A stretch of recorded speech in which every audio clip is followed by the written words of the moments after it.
I don't know that we can have compassion for others if we don't have compassion for ourselves first.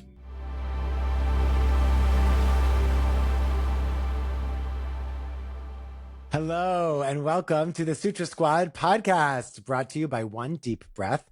My name is Seth Barron, and I am here with the superstar Sutra Squad, Sally Moore. Hello, welcome. And Sarah Page Hall. Hello, hello. Sally, what's one word that describes how you feel right now in this very moment? So funny, because before we start, I was like anxious, overwhelmed, and then we get together and I'm like, gratitude. Beautiful. Surround yourself with good people. That's the T. That the power is of the T. positive association. It's real. It's a real thing. It's a real thing. Sarah Page, what's one word that describes how you feel right now? I got two. Wired AF. Absolutely wired. Absolutely. I love it. I feel really clear. I was just talking about something and I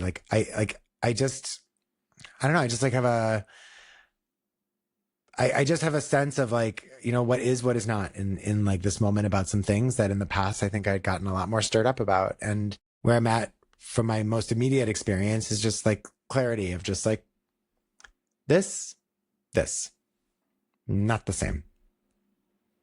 That's kind of grounding. It's a blessing. It is a blessing. All right, last week, where we last left our Sutra Squad heroes, we were discussing Om and the attributes of the divine presence of Om, the immortal echo of Om.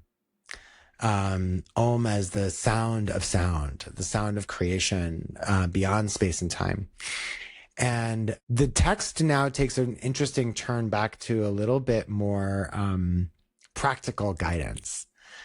So it's like we got up in the clouds a little bit and we talked about the shortcut to yoga as that Ishvara Pranidhanadva, like you could just give it all to God. And the nature of the divine of our understanding, how in this philosophical system, God isn't this like one fixed place. It's this deeply personal experience. And that Om is both the sound of that resonance and a deeply personal experience. And so Master Patanjali goes on to speak to like mental distractions away from that divine presence. And we'll take another look at those a little later in the text. Because then he gives an incredibly profound prescription. And it's the verse that we're going to look at today. It's the 33rd verse in the first chapter. And again, this is the Samadhipada, the chapter on the nature of, you could say, the result or the what arises from dedicated yogic practice, is samadhi. It's the 8th limb of the Ashtanga yoga system. And it means bliss or enlightenment or nirvana or absorption or yoga. And so now, instead of like this section that we were in the last couple of weeks, that was like, what is this sense of surrender to something bigger, and how do we represent it, and how do we manifest it, how do we embody it? It has these attributes. It's a deeply personal experience. It is manifested through the sacred sound of Om. And then like we get to this verse, and it's one of the most famous in all of the Yoga Sutra, 133. It's often referred to as the locks and the keys. I'll chant the Sanskrit, and then we're going to pull it apart and get into all of it. Sally said at the beginning of our little chat before we got on, she said, I think I could study this for a whole year. And I think we all agree, like this is, literally one framework that's also used to describe some of the ideas in this verse is that it introduces us to the immeasurables, like that which is immeasurably abundant. And it's the attributes that are listed in the sutra. So the Sanskrit Yoga Sutra 133, maitri, karuna, mudito, upekshanam, sukha, dukkha, punya, vishayanam, bhavanatas, chitta, prasadanam. All right, so take a moment and just notice how you're sitting. And if it's possible for you to be still, we invite you to be still. Or maybe even just sit up a little taller. And if you'd like, you can close your eyes for a moment and bring your hands together in front of your heart. Take a deep breath in. Let it go. And join me for one vibration of Om. Inhale.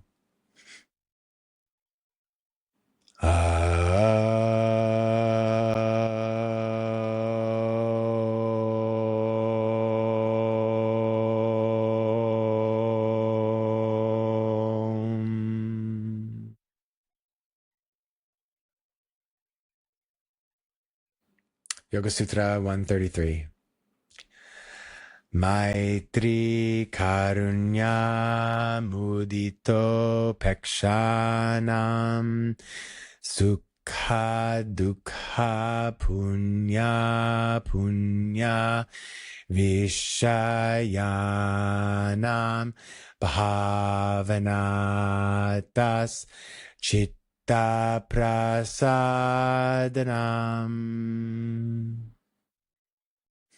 Maitri karunya mudito upekshanam sukha dukkha punya vishayanam bhavanatas chitta prasadanam. Maitri karunya mudito upekshanam sukha dukkha punya vishayanam bhavanatas chitta prasadanam. So in this case, I'm going to start by reading one full translation, and then we'll talk about some of the definitions of these really critical component terms. By cultivating attitudes of friendliness toward the happy, compassion for the unhappy, delight in the virtuous, and disregard toward the wicked, the mind stuff retains its undisturbed calmness. So the reason this is sometimes referred to as the locks and the keys is the sense that there are these big locks of the heart. Happy, unhappy, vice and virtue. Right? That's sukha, dukkha. Sukha is like happiness, ease, sweetness, goodness. It shows up in a bunch of places. Stira sukham asanam.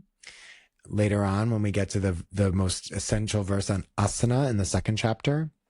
If you've ever heard loka samasta sukhino bhavantu, same root. May all beings everywhere be happy and free, and may the thoughts, words, and actions of my life contribute in some way to the happiness and freedom of all beings everywhere. That's the Jiva Mukti lineage translation. And then dukkha is here, it's translated unhappy or suffering or pain. It's sometimes translated as like dukkha, as in like the pain of life or the suffering of life. And then punya, which is virtuous, like as in to be acting in good with virtue. And then in Sanskrit, when that ah sound, short ah, is put in front of a word, it is a negation, the not that. Like himsa being to harm that one causes, versus ahimsa, which is to not cause harm. And in this case, there's punya and apunya, which the grammar of the Sanskrit brings those two ah sounds together. So that's when you hear punya. So there's this sense of these locks, And it's fascinating that happiness is included, right? Because it's that sense, happiness is a fleeting state. And that when we chase it, it can be a very powerful distraction. It's not to say that we shouldn't welcome it when it arises, but we're not meant to be happy all the time. And so when we chase the happiness, or when we think that it's the happiness that we're supposed to feel all the time, then it actually like negates all the rest. And it locks us out of the full emotional breadth and depth. And the dukkha, sure, is like the lock of suffering. It makes sense, like of pain. And then same with virtue and not virtue. That it's very easy to believe in our own virtue. It's very easy to get stuck in the rut of rightness about how right I am and how wrong they are. And those, again, those lock us out of the depth available. And then we're given these attributes to cultivate. Maitri, karuna, mudito, upekshanam. Maitri, karuna, mudito, upekshanam. Maitri is often here translated as friendliness. In Buddhist lineages, it's usually referred to from the Pali as metta, and it means loving kindness. I actually kind of like that definition a little bit more for Maitri. Karuna is compassion, right? It's one of my favorite names. It's often, sometimes it's a name, and like in Hindu cultures, like I've met people named Karuna, also Karina. I know, I actually had coffee with a friend, Karina. And again, it means compassion, right? And compassion is that ability to like extend. It's not just empathy, right? Compassion to me goes deeper. Empathy is the ability to like intuit the emotional state of another person, whereas compassion is the ability, I think it's very courageous in its real depth, which is the ability to bear witness to suffering. It kind of feels for me like it starts with empathy, but then compassion is the ability to take action, to stand with someone, to, that's, I don't know if that's right or wrong, but that's how. Certainly to express care. And then mudita, sometimes it's just translated as joy, which is different than happiness, right? But I like the term sympathetic joy, meaning it's the joy you feel like with or for, not just the joy of like your own personal like gratification. And then the last one, upeksha or upekshanam. And this is maybe the trickiest because it's a word that I don't know if we have the right direct translation in English for it. Here, and I should say I'm referencing the Yoga Sutras of Patanjali by Sri Swami Satchidananda. And he translates this as disregard. It is often and even more frequently translated as equinimity. And there's an amazing book by a really wonderful author named Ethan Nichtern. And he, who comes from Buddhist lineages, is a Buddhist teacher. And he actually likes the term confidence for upeksha or upekshanam. And it's that unmessable withness, I think is one another way to frame it. It's this idea that I know who I am, I know what I am, I know what I'm about, and know what I'm doing. Period. And you're not going to get blown around or like pushed around, because when you have that sense of equanimity, it's that deep centeredness. And I just want to say this too. Equanimity is not neutrality, because it doesn't mean that we forego discernment. Like, this is my left hand, right? This is a pen. Like there's the discernment of this is not that. And even there's equanimity. Like it's just flat. It's just, this is not that. And I don't have to get all rattled and stirred up about it. Right. That's I think what Ethan is referring to. Ethan, like I know him, but I think that's what he, when he says confidence, I think that's like really what he's speaking to. It in big T truth, right? Like not different than arrogance. Very different than arrogance. It's like rooted in just study and questioning and really getting down to the big T truth for me. Yeah. And that like that truth as an embodied experience isn't by, for, or about anybody else. Mm-hmm. Right. It's that deep, deep, deep knowing. It's not bypassing either. Sometimes I think we think that there is a sense of bypass, you know, sort of a fiddly-dee, I won't deal with that today, or whatever it is, not dealing with. And it's not, it's dealing with it very, very deeply, but very strategic is not the word I want, but very intentionally. There it is. Thank you. Intentionally. Yeah. Yeah. I think that's great. I think that's right. I think that's totally right. So we're going to keep going and pull all this apart, but are there other translations of the whole verse that you two find attractive or interesting? Cause there's so much to unpack here. I have one. And since I'm not in my home, I'm visiting. I could not bring my 12 books with me to Tallahassee, Florida. Shocker. So I brought Desikachar, which I've really, the heart of yoga. I've gotten very into this book. He says, in daily life, we see people around who are happier than we are, people who are less happy. Some may be doing praiseworthy things and others causing problems. And I love how he puts that, others causing problems. It's always the others causing problems. I know. But also, you know, and whatever may be and this too, I really love this, whatever may be our usual attitude towards such people and their actions. And in my mind, what he's asking there, what is your usual attitude? And now he's asking, if we can be pleased with others who are happier than ourselves, as opposed to, my mind is, as opposed to envious or jealous, if we can be pleased with others who are happier than ourselves, compassionate towards those who are unhappy, joyful with those doing praiseworthy things, and remain, and this is the word that we were kind of figuring out, undisturbed. Just undisturbed. And to me, undisturbed is better than indifference, because indifference is, to my mind, bypass. But undisturbed is, okay, we acknowledge, but I'm not going to be disturbed by it. By the errors of others, our mind will be very tranquil. And I like that because there's an element of friction. There's an element of tapas in that, because there's the work that's involved in this. There is no part of this that's easy. The locks and the keys are not, you know, we're going to be happy for everybody. La, la, la, la, la. Right. Exactly. No, it's not that. No, it's not that. No, these are, now this is the other thing. When I said the immeasurables, is some lineages refer to these attributes as the immeasurables, as in they are infinitely abundant. There is no fixed amount.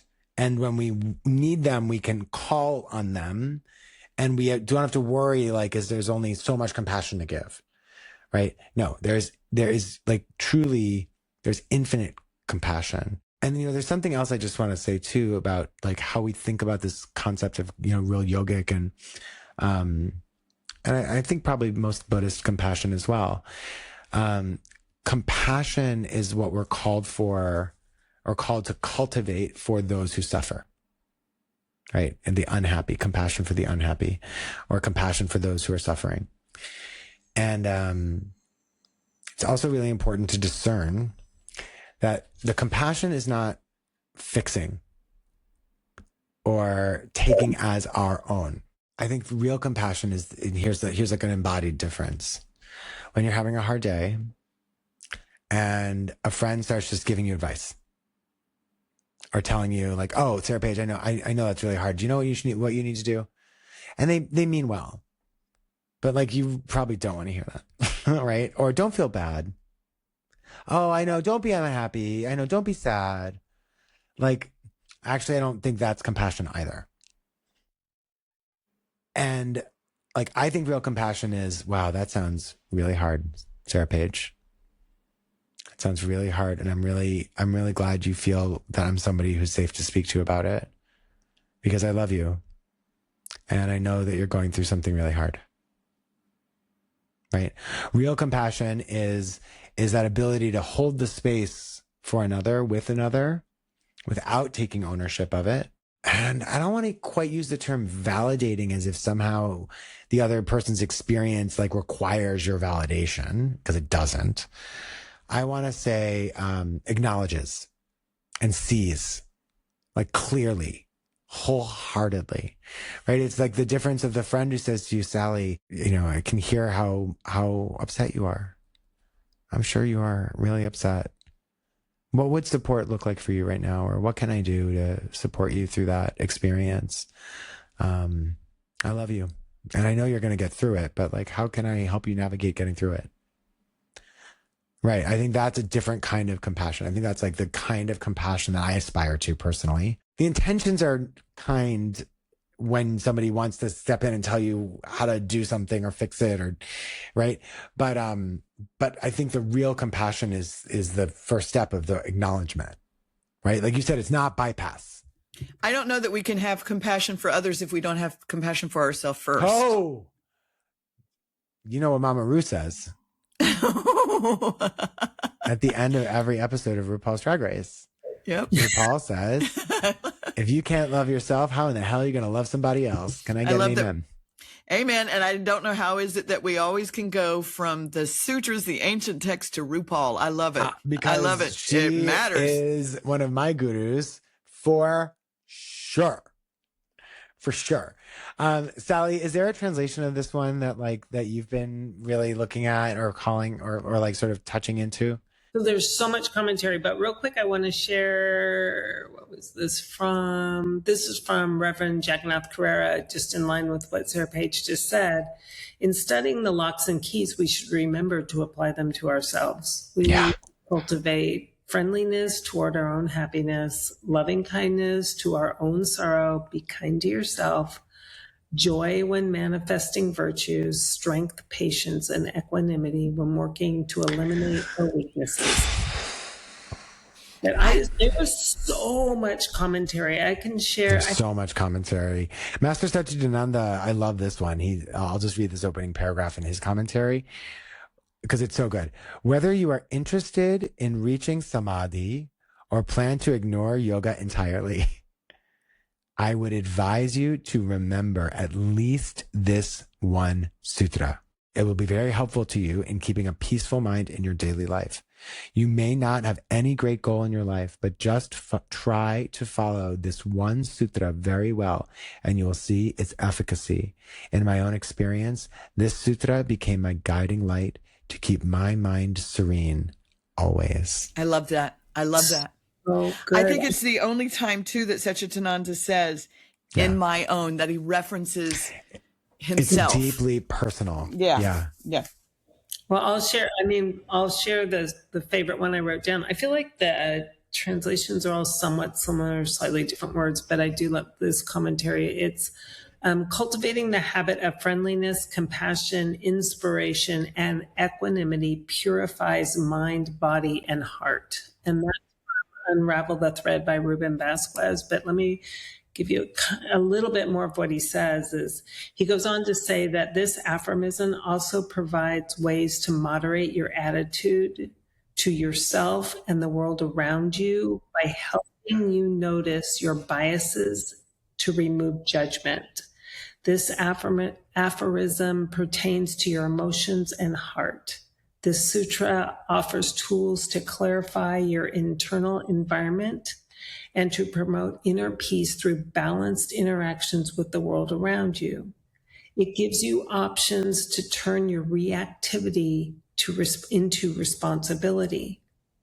Like with any other practice, the tools will probably expose areas where there is lack of clarity or where there is high reactivity. Without struggle, he says this a lot about yoga, and I love it. Without struggle or strain and with no self-judgment, start by recognizing your point of view is individual and that each person has their own individual perspective as well. He goes on to say, doing what you know at the time to be best is the guiding principle for change As you grow and learn, you discover better ways of doing what you are doing, adjusting and transcending your previous and incomplete understandings.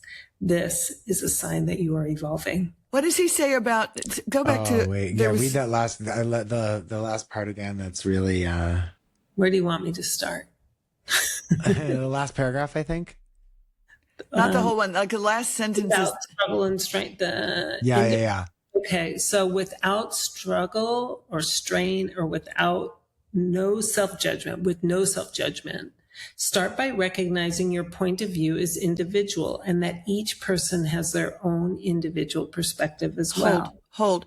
Your own point of view is individual.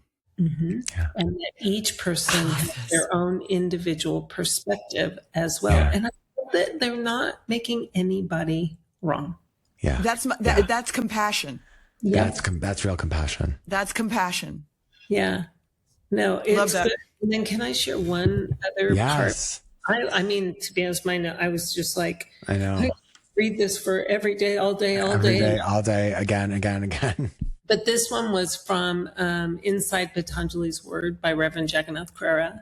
And it says, Sutra 1.33 is not just specific techniques to be deployed in situations of happiness, unhappiness, virtue, and non-virtue. More importantly, it's about cultivating an intimate relationship with friendliness, compassion, delight, and equanimity. And he goes on to say the focus is on practice and lifestyle rather than belief. Read that again. The focus is on practice and lifestyle rather than belief. Okay, well, that's going to take me a year.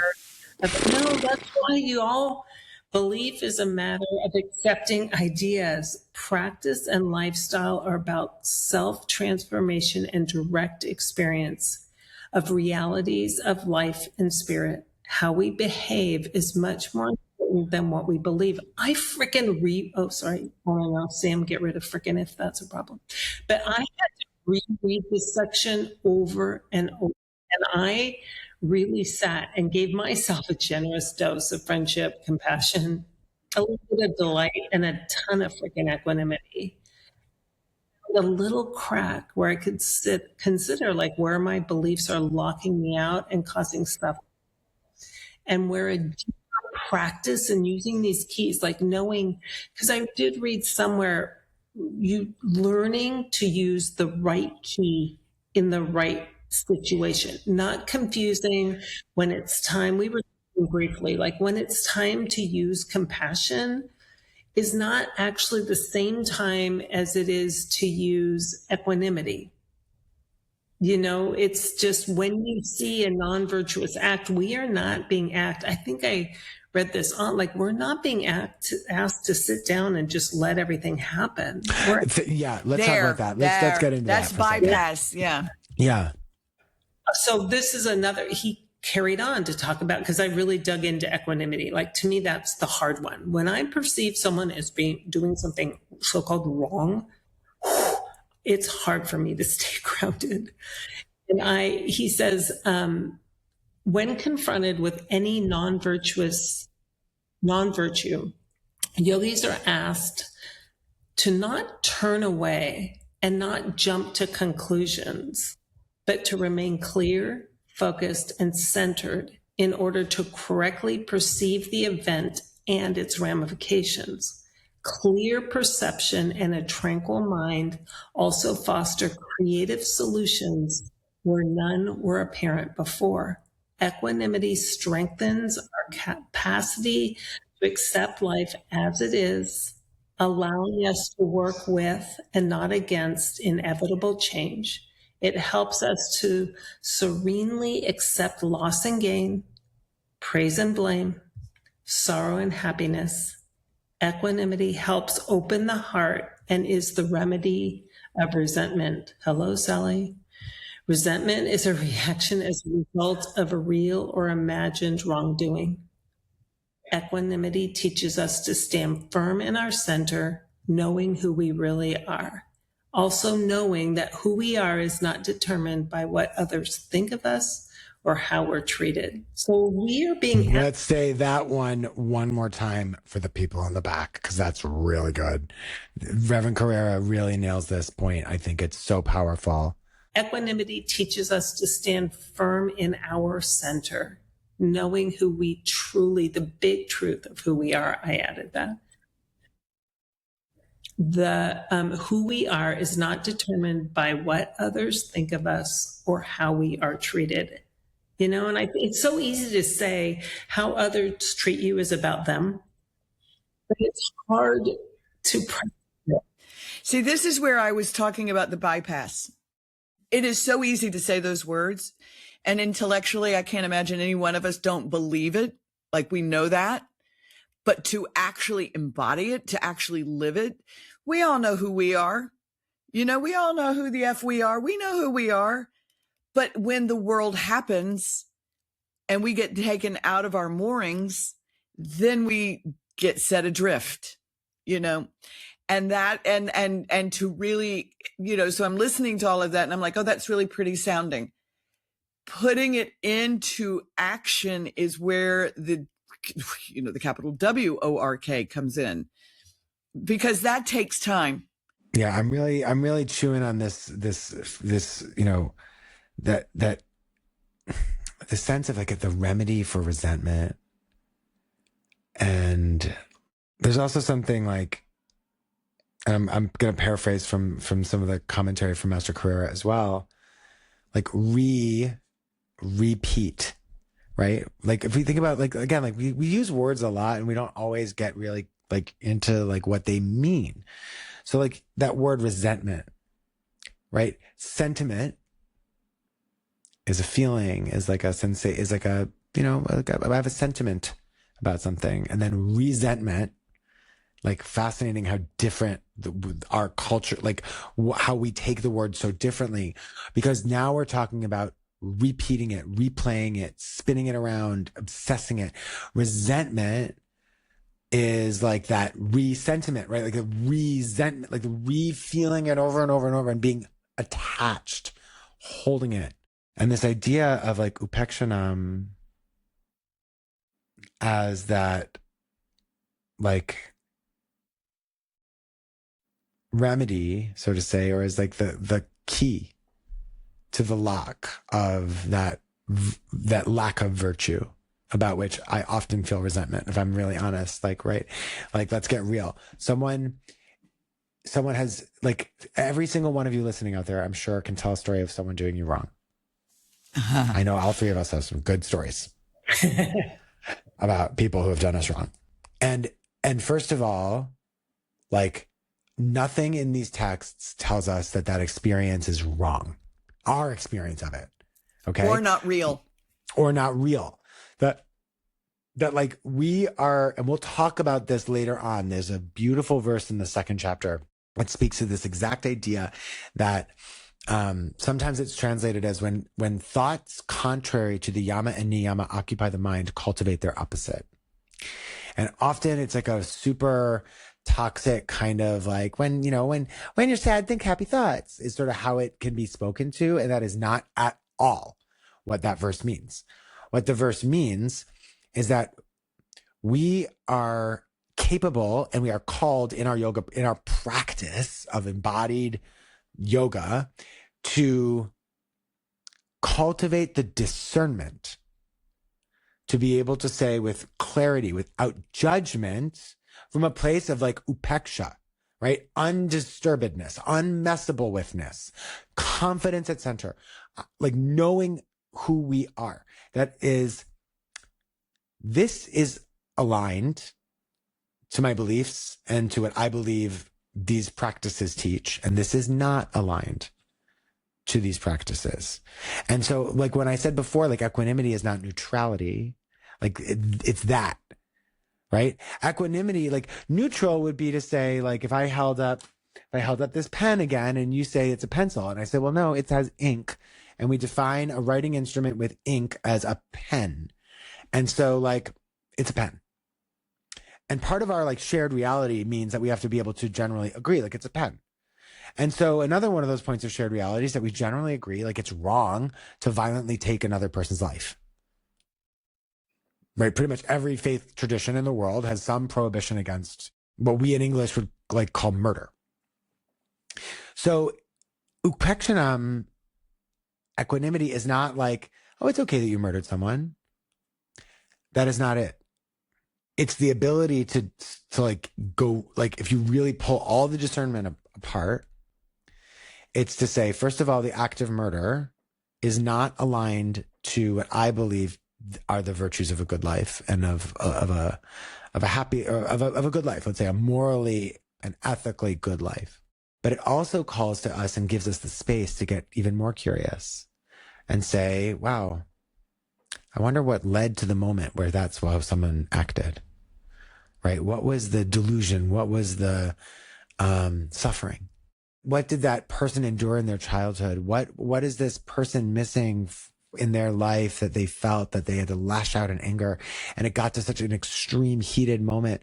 Now, that's like not in any way absolving the person for the accountability of their action, but it's just like the curiosity that says, well, first of all, that person's actions are not my actions, and I don't have to be in reaction to anyone else's action. I can cultivate the discernment that like, this is right, this is wrong from a behavior, right? The behavior, but also that like, I don't know the whole person. I know the snapshot of a horrible moment. I don't know how that person got into that horrible moment. Probably from a place of real suffering. So like, there's the possibility, just the possibility that that upekshanam is that space of curiosity. So instead of just judging this person is wrong and dismissing them, we can get curious.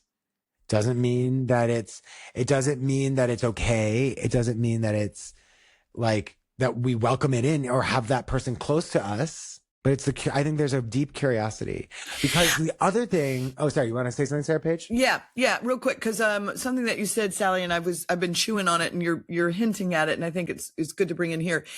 It also asks us to, what you're saying, Seth, the curiosity is to also question our beliefs. Do we still believe the same way that we did? Because it asks us not to get so stuck in what we have lovingly called the rut of our rightness. And sometimes our beliefs are our beliefs because we think that they are right and everybody else is wrong in that particular system. So what you're asking is to get curious around, like what you said, we can all agree that murder is wrong. Or is it? You guys jumped right into like the full, like hard topic, but it's interesting. No, let me finish this one thing, because it's interesting, because as soon as I said that, there was a case that just happened, and it's interesting because it was a mother who killed her boyfriend who was abusing her 11-year-old daughter, and the judge let her off. It's something to chew on. Right. Moral certainty is really, really tough, right? And it does challenge maybe your belief system. And it does, right? Like where I tend to cultivate, where I've been cultivating that upekshanam is I used to really like feel like unresolved when it seemed like I have a strong, again, there's a beautiful virtue to this, which is that I have a strong sense of like right and wrong. Like yeah. I'm a Libra. I'm a Libra. You know, my dad was an attorney, my dad really, one of the gifts of my father is that he instilled a deep sense of like right and wrong, of moral and ethical discernment. That's a real something an attribute of his that I've embodied. And yet, like there's always some room for the curiosity in that discernment, because like, you know, the fixed state gets really tricky. And again, like this is where we're in, and we're really talking about very subtle, deep work here, that it's like, you know, equanimity is that place that like not letting other people, like don't let other people tell you who you are. Because I also don't want to gloss over, I want to make sure we also bring in the last two words of this verse, which I find just super fascinating. And so it's just a reminder, the whole thing, maitri, karuna, mudito, upekshanam, sukha, dukkha, punya, punya, right? So there's those first four keys, these are also the Brahma Viharis, which are the divine abodes of the Buddha, or like the highest attributes of the Buddha. Maitri, karuna, mudita, upekshanam, right? Loving kindness or friendliness, compassion, joy with or sympathetic joy, and upekshanam as equinimity, for lack of a better term, that we've been exploring. Sukha, dukkha, punya, punya, right? Happiness and sadness, vice and virtue. And then vishayanam bhavanatas it's like to then be in the abode, or then to cultivate. Bhav is like mood often. So bhavanatas is like the cultivating the attitudes. Chitta prasadana. So we've talked about chitta before, right? Yoga's chitta vritti nirodha, as the content of your mind. But here it says chitta prasadana. So let's just quickly, like, prasadanam, Master Satchidananda translates it as undisturbed calmness. I want to go to Reverend Carrera's, here we go. Reverend Carrera translates prasadanam as calm, clear, bright, rendering clear, soothing, cheering, gratifying, rendering gracious, tranquility, grace, a gift from God. To be satisfied, the opposite of dukkha, to be kind or gracious. From pra, P-R-A, right, the root, which is before, prasarita, to like fold forward, right? Pra, sadhana. Sadhana sometimes is referred to as spiritual practice. Here, to cause to settle down, offer grace. From sad, to sit, dwell. But fascinatingly, in some cultural lineages and religious lineages of Sanatana Dharma, of Hinduism, prasadana is also used is food. It's food that has been blessed and offered to a deity, so that then when we eat, what we're ingesting is made holy. It is of that, like, it is imbued with that auspicious, blessed quality. And so here, like this, it's so interesting that it's not like the term used to describe, I like the innate serenity of the mind as one translation of chitta prasadanam, but it's this idea, like your chitta, your mind stuff, its true nature is blessed as if it's been made to be an offering before a deity of your own, of your highest worship. And that in its preparation, usually, like, if you ever want to go have dinner with me in New York City and ask if I want to go to Divya's kitchen, I will say yes. Divya's kitchen is amazing. I will say yes. It's right next to the Bhakti Center, and they literally, like, they chant mantra in the kitchen. It is prasad. They, like, the food they are making there is prasadnam. Sarah Page and I had the unbelievable, like, one of the unbelievable gifts of India was that for one night we were hosted for dinner by our guide and his wife. I think they might be living saints. They're just such wonderful, beautiful, lovely, wonderful people. Amazing human beings. Chanchal Mukeshji. Chanchalji and Mukeshji. Yeah. And Chanchal had been cooking all day. And Mukesh has this very funny sort of, like talk about upekshanam. Like, nothing seems to bother Mukesh. I was going to say, he is the locks and the keys. He is. And he's always, oh, no problem, Sefji. Like, everything is no problem. Everything, he has a solution. And he's never, I think I saw him a little bit pressed, like, one time. But otherwise, he was just, like, not unbothered as in, like, unaware, very aware, but just, like, it's just, like, unshakable. Mm-hmm. And so before anything else, So like they welcome us so graciously. Chanchal is also a healer and a deeply, deeply devout practitioner of her lineage of in service of her guru, and they have a small, they have an altar in their home. And before any of us were fed, Chanchal made a portion, and she looked at Mukesh and she said, did you catch this, Sarah Page? She looked at him and with a very serious look, she goes, for Guru. Like, don't feed these white people until you put the food down and say the mantra for the Guru. And she did. For the Guru. And he did not make a show of it. He just presented the prasad. He stood there and he said a moment you could see, and then he put the food down, and that was it. And it wasn't about making it a show, but it's and then by virtue of this belief, that everything we ate then was prasadnam. And this idea that our chitta can be made to be a holy offering by the virtue of our practice, because that is its actual true nature. Right. So sometimes in the ancient commentaries, when describing the nature of the mind, the analogy, I love this analogy, is of a perfect, clear crystal. Right. And it said, if you place this perfect, unblemished crystal in front of a red flower, the crystal appears to be red. But that is the illusion of Maya. That is the illusion of the material world. Because its adjacency to the red flower has nothing to do with the actual nature, the true nature of the crystal.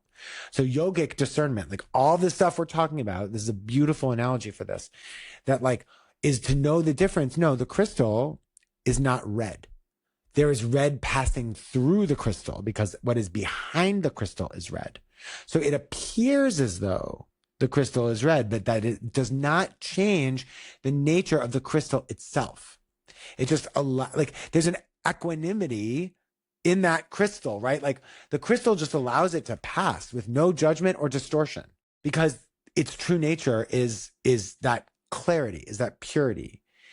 And I think this is an interesting framing of this idea that the chitta prasadanam is that clear, unblemished, perfect crystal. That its nature does not change. We're just trying to clean it and get the gunk off of it, so that we might more clearly perceive that the nature of the crystal itself is that perfect clarity. And so this idea of chitta prasadanam as what is behind these doors, right? The locks. And when we open them with these keys, what is possible? And what's possible is to see that crystal and the flower as distinct and separate, and that one is in front of the other, but that they are not the same, right? That's again, that equanimity is not neutrality, right? That we still have to be able to exercise that discernment. That's a crystal. That's a red flower. I can put the crystal in front of the red flower and see the red through the crystal, but that's just passing by. Jagannath Carrera has another, basically saying what you're saying. It says, this sutra demonstrates how the mind can retain its peace in any situation. The locks are the challenges we face daily.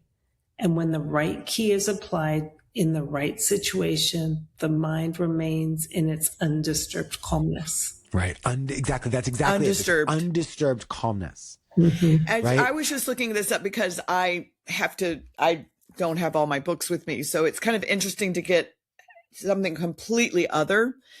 And this was pretty just basic. But one of the things it says, chitta prasadanam, radiant mind. I love the idea of radiant.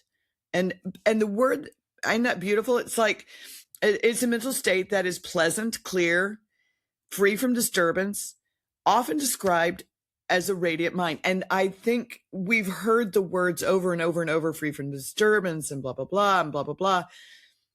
But I love the idea of radiance. I mean, for me, as soon as I read that, the visual for me, I'm very visual, was of just a glowing headspace, you know. Well, and what if each and every one of us walking on this earth has a radiant mind?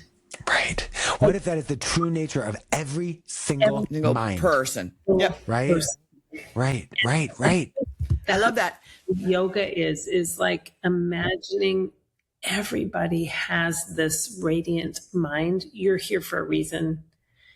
You have a radiant mind, and just starting to peel off all the distractions. Yeah. Right. That even the murderer,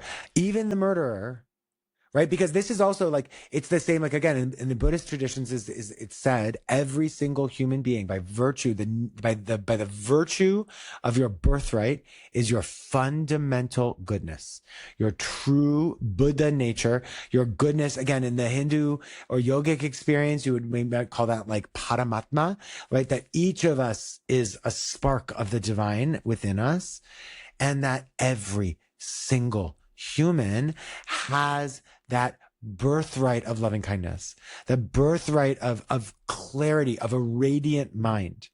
And for some of us more than others, right? There are extremes that it gets so distorted.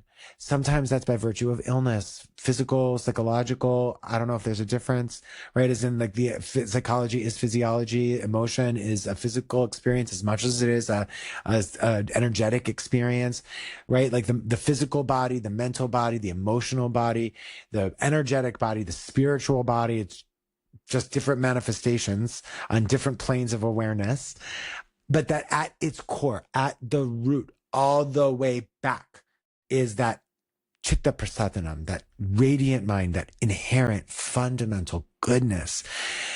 And it can be really hard to see it sometimes. And again, that, like, I think that equanimity is also like, sometimes people do terrible things to good people. You know, it's funny. I just yesterday in the mail got the postcard that says you've been called to jury duty. Oh, whoa. And I've never that's a lucky defendant. On a jury. Like, I've never been on a jury before. Every time I think I have this equanimity, and then I even get called into the potential box and they ask me a question where I have a strong belief about it, and they're like, okay, see you later. You know, you said something, Seth, that I want to, this is where compassion for me personally, we've spoken about the fact that you've asked me not to engage several times. I will walk into anywhere. Yeah, give a quick context of that. Yeah, I will walk with Seth in the city, and there will be somebody, you know, who is obviously in a deep psychological, you know, spiral. And distress, yes. And Seth will see it. I'm looking at the person and I'm walking over, and he's like, do not engage. Will Robinson, danger. Don't engage. And it's true. And in that moment, I have such compassion. But what you were touching on, and it's something that I go back to over and over before I was even doing this work. It's just part of who I am. I will say, what happened? You came into the world the same, it's going to make me cry. You came into the world the same exact way, maybe not the same socioeconomic, maybe not the same family, maybe not, but we all are born exactly the same way.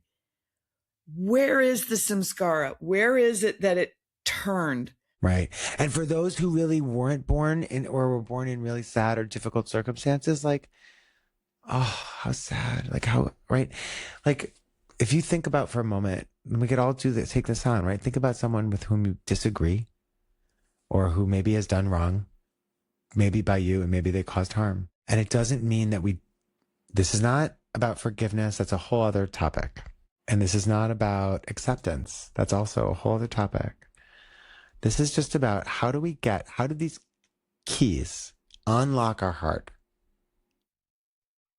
And could you think, like, I've tried to do this sometimes. Like, I think about that person as an infant.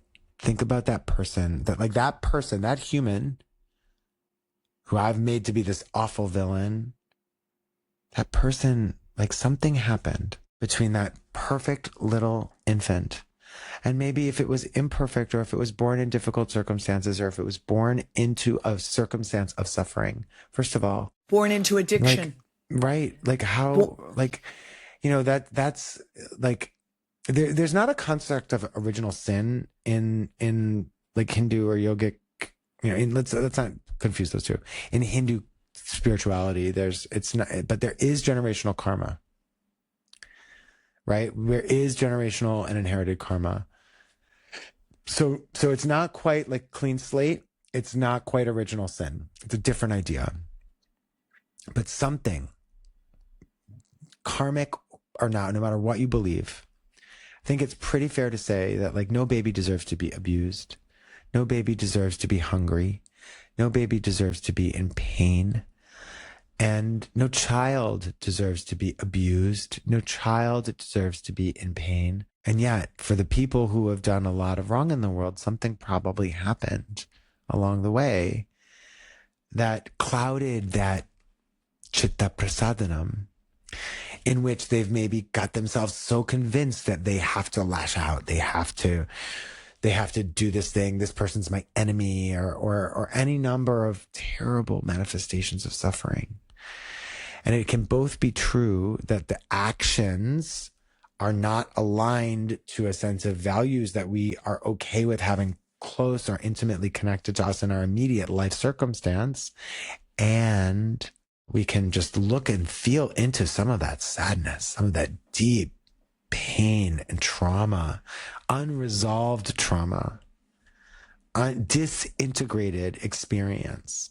This is what Satchitananda says. It speaks right to it, like right to it. He says, and what of the next lot of the unhappy people? Well, Swami said, people have their own karma. They must have done some wretched thing in their last birth. Let them suffer now. That should not be our attitude. Maybe they are suffering from previous bad karma, but we should have compassion. If you can lend a helping hand, do it. And not at the expense of your own safety, and not It's at the not expense enabling. of like your own experience, right?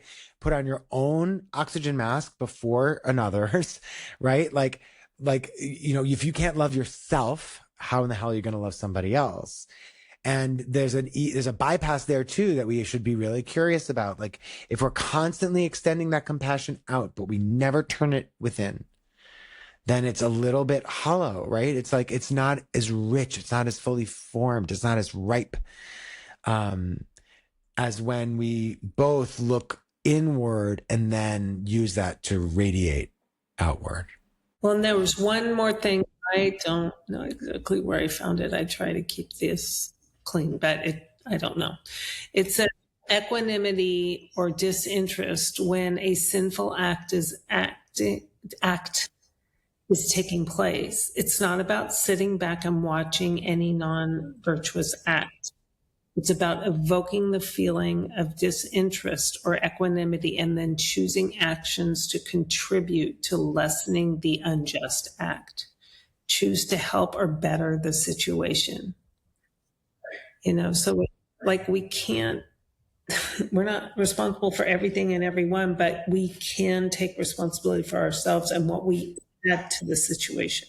We could literally do this all night and all day and all night and all day and all night. This verse, I mean, there's a reason this is one of the most famous, studied, quoted, and referenced verses. I mean, I've actually thought there's another verse later that is probably the first yoga verse sutra tattoo, but like, I have thought to myself that like,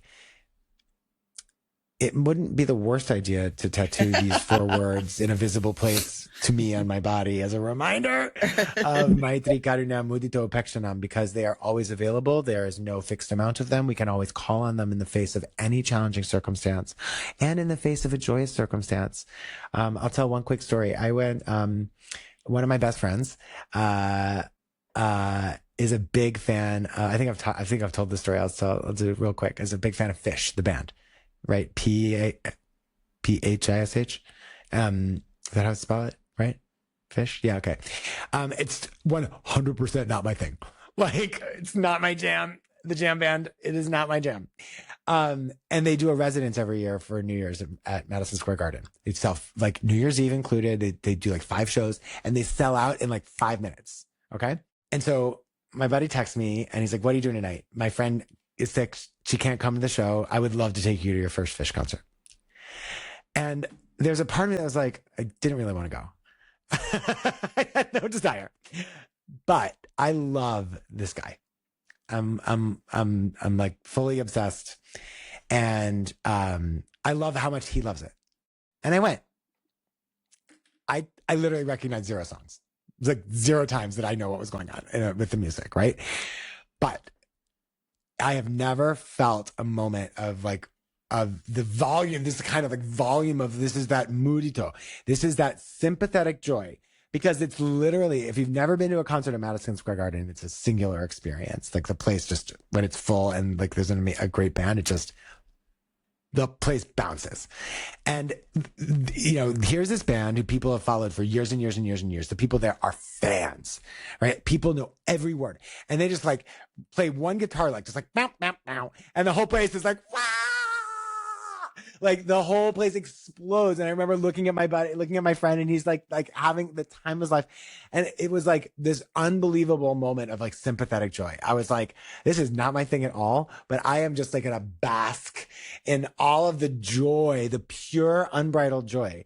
And so there's always a reach out to this. And it doesn't have to be like, sometimes it's just useful to think of like a really extreme example. Have you ever just walked down the street and seen somebody who is clearly just like crushing it, living their best life, and like or like if they're wearing something that makes them look amazing, and you just say like this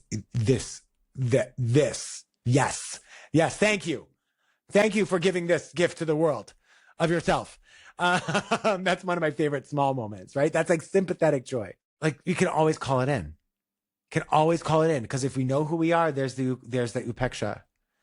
And if we can keep our front soft, the heart soft, is the space for compassion, and just remembering like the fundamental goodness within every single human, no matter how much I disagree with them, no matter how much horrible things they've done, no matter what, that person started out in this world as a little baby who needed someone to take care of them and feed them. And then maybe something not so great happened along the way. But we can always come back to these ideas. Okay. Gotta wrap it up. I don't want to, but we gotta. So, let's do a teaching tip and then an inquiry.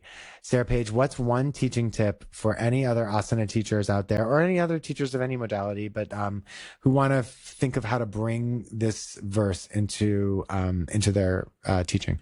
I would go to compassion. I'm just sitting here thinking about it. I would go to compassion. We teach power classes, most of it, and so how do we bring a sense of compassion and ease into the power?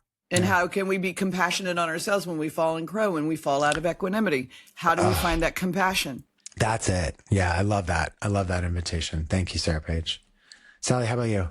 What's a teaching tip? Similar. I just suggest in a moment of frustration, stop and ask yourself, which key does this situation need? It's the locks and keys in your own mind and your own body, and just begin to practice. Like for me, this is a big practice. So when you feel happy, practice happiness. When you notice you're suffering, practice compassion. When you just really figure which key could I put in right here. Yeah, sometimes I actually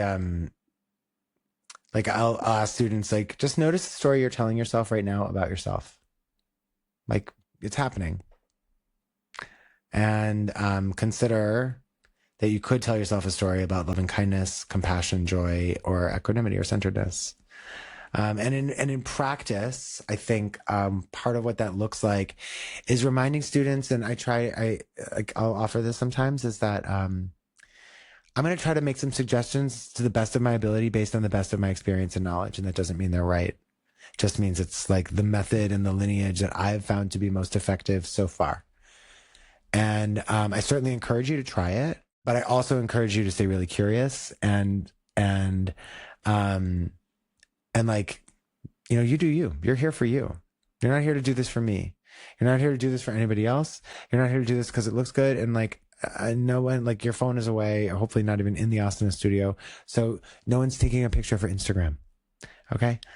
Like, what if you let go of all of that? What if you let go of all of that? And what if this practice was like giving yourself a big, giant hug? Like you did the hardest part, so you came to class. And now what if you surrendered to it and you called this in, right? The loving kindness, the joy, the compassion, and the equanimity, the acknowledgement of just like, this is how it is today. Like, what would practice look like for you tonight if that's what you called in right now? And then let's close with like an inquiry. Sarah Page, what's an inquiry inspired by this conversation? And for those of you listening, that can take this as it's valuable to you, right? Write it down, journal on it, noodle on it. Don't, it's intended to just give you something to, I know I always like sort of chew on this stuff for the week. Sometimes I journal on it. Sometimes it's just like I'm going to just think about that. Okay.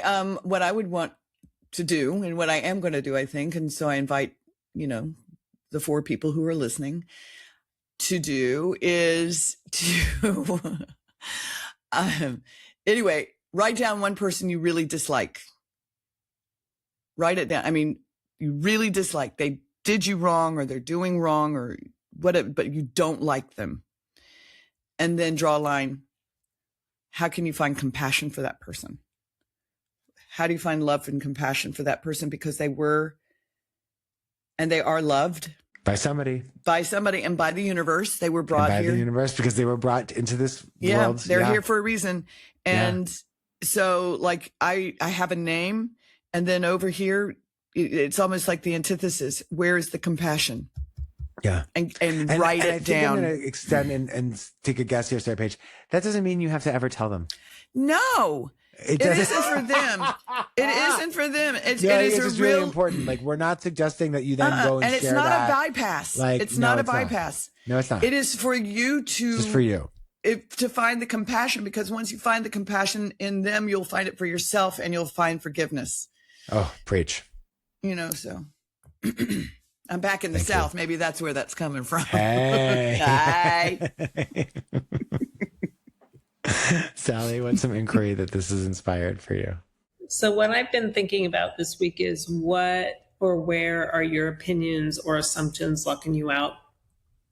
And then if you carried the keys, I think it was Sarah Page that said it once, if you carried these keys in your heart, embodied in your heart, and use them appropriately, can you see yourself having more peace in your life and more love in your interactions? Yeah. Wow, I said that. That was good. Sounds right. Sounds like it. Yeah, I think my inquiry, very similar. I think I would just say, is to just like, you could make a Post-it for yourself. Sometimes I do this too. And I just put it somewhere where I like walk past it with the Sanskrit or the English, just the 4 words, right? Compassion, or friendliness or loving kindness, and compassion, joy, and equanimity. Or like, I've done this for myself too. Like, I'll write a couple versions of it, and then I'll just like leave it random places, intentionally hide it for myself. So I have to find it later. Mm-hmm. I do. I love that. And then you're like, oh wait, look what's in the pocket of those pants I wore last week. Mm-hmm. And like, because there's something really beautiful about like finding it in an unexpected moment. And then you get to say like, what could I call in right now? Like just, there it is right now. And again, this is for you. And I'm not suggesting you like talk about this in a way that's inappropriate, but like also like, what if you wrote that on your work computer and put that little Post-it right next to the trackpad? Mm-hmm. What would happen? Which is what I plan to do for the week. Wow. It's a little bit of a longer episode, but like this is a big verse. And again, like, I think this is at least the 6th, 7th time that we've talked about it. And it still feels like so fresh and rich, and that we could literally study this verse all year. We could just do nothing but like make the whole Sutra squad about verse 133. We are going to move on, but we will never move on because we'll always be in practice and in study together. And this is one of those real touchstones of the whole text. But for right now, there are fewer things I do in my life that make me feel like I am in a kind of resonant service to the Chitta Prasadanam that I hope to cultivate for myself. And I just want to say that, to both of you, Sally and Sarah Page, that our journey in this work together is just an absolute joy and delight of my life. And I feel It is, and my life is made so rich by our practice of study together. And so I want to just thank you. And to any one of you, maybe more than 4. I don't know. I'm not looking at the analytics that closely. But I know it's more than 4. But the squad of our Sutra squad out there, thank you. If you have found any value in these words in this time, consider sharing this podcast with someone else who you might think would enjoy listening to a conversation about the Yoga Sutra. Subscribe, like, comment as well, as that also just aids with organic discoverability on all the big platforms. I think that's all the things I'm supposed to say. Thank you. Except thank you. Thank you. Love. Thank you. Thank you. Have a beautiful day, night, life, and we'll see you again very soon on the Sutra Squad podcast.